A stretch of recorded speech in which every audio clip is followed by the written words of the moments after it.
शादी ब्याह के मामले में बहुत सारी रस्म और रिवाज थे मक्के के अंदर। एक एक औरत से 10-10 लोग शादियां करते थे। बाप के मरने के बाद अपनी सौतेली मां से बेटा शादी कर लेता था। ये तमाम रस्म और रिवाज थे, अल्लाह के नबी ने सबको खत्म किया।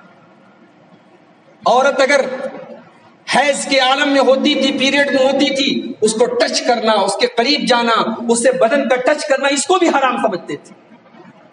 शव्वाल के महीने में लोग शादी नहीं करते थे। अम्मा आयशा रज़ी अल्लाह ताला अन्हा कहती हैं, बुखारी के अल्फाज हैं कि लोग कहते हैं शव्वाल का महीना मनहूस होता है। अरे मेरा तो निकाह भी शव्वाल के महीने में हुआ और मेरी तो रुखसती भी शव्वाल के महीने में। अगर ये महीना मनहूस होता तो मैं तो अल्लाह के नबी की सबसे चहेती बीवी हूं और सबसे ज्यादा मोहब्बत करते हैं अल्लाह के नबी। मुझसे ज्यादा खुश नसीब कौन है?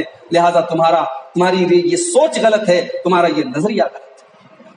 तो हमारे नबी तो रस्म और रिवाज को तोड़ने के लिए आए।